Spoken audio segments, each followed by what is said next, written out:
Alright, now in this video we're going to look at some techniques for solving equations. Okay, some of them you've already put into practice, and basically we will call any equation that looks of this sort a polynomial equation and is the highest power. When we're talking about quadratics, this is a power of 2, cubics, that's a power of 3, quartics, a power of 4, or in general a fourth, fifth, or sixth degree polynomial equation. And what fundamental theorem of algebra will tell you is that the highest number of solutions to an equation of a polynomial sort is that n value. That is the highest number of real solutions.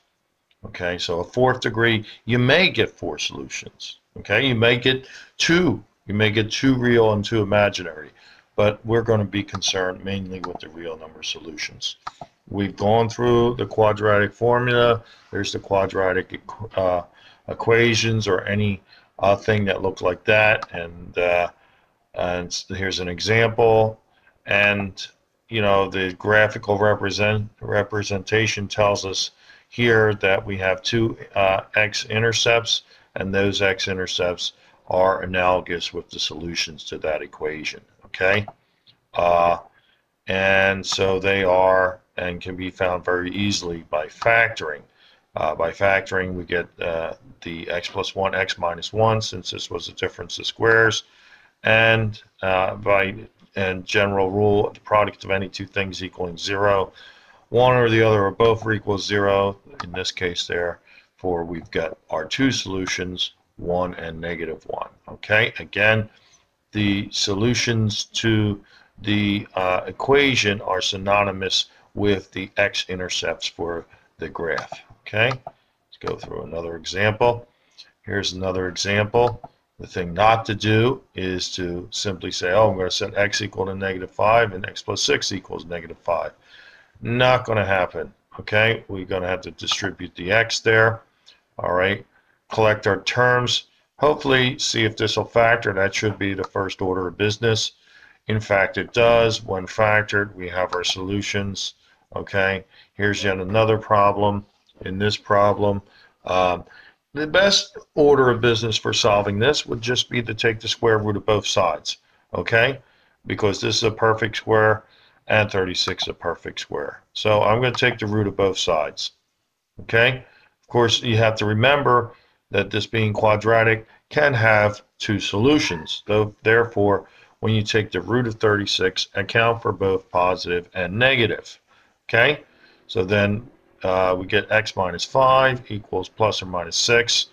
Send the 5 over, and don't leave it as x equals 5 plus or minus 6. Please join those terms together, revealing our answer 5 plus 6 for 11, 5 minus 6 for -1. Okay, the alternate approach is shown here. Okay, that is expanding it out, bringing 36 over, and factoring it.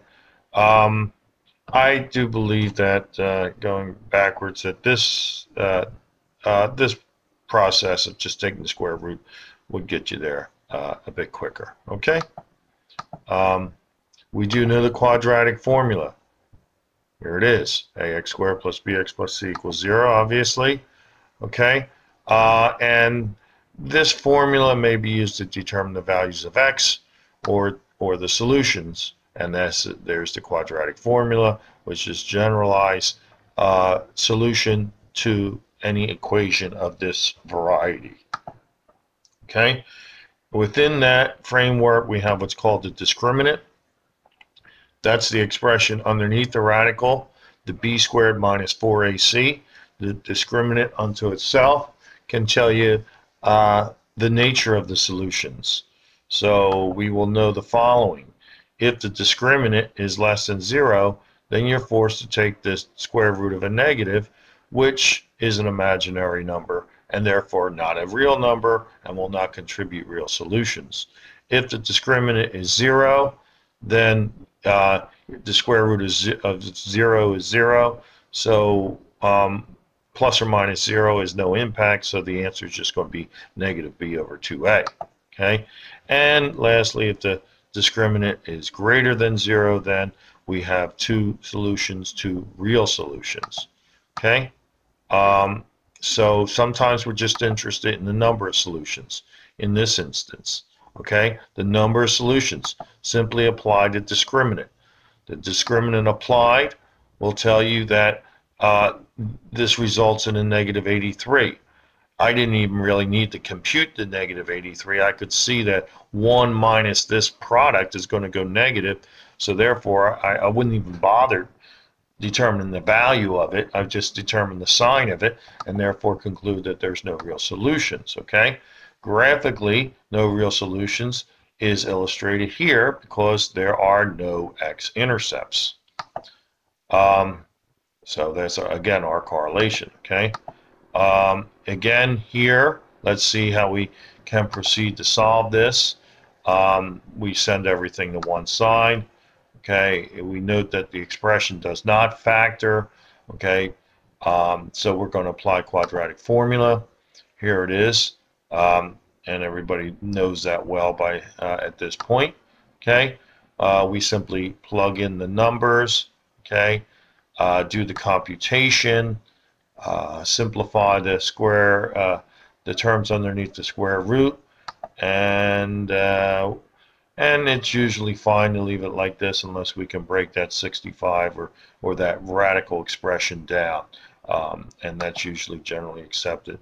Okay, there's the graph. Okay, the graph is clearly showing two x-intercepts, and if we wanted to know the decimal values of those, we could just find the decimal equivalent of 65, I guess just a hair over 8. So I guess if we said, okay, negative 3 minus 8, that would be negative 12 divided by 4, which is negative 3. So just about where we'd expect it to be.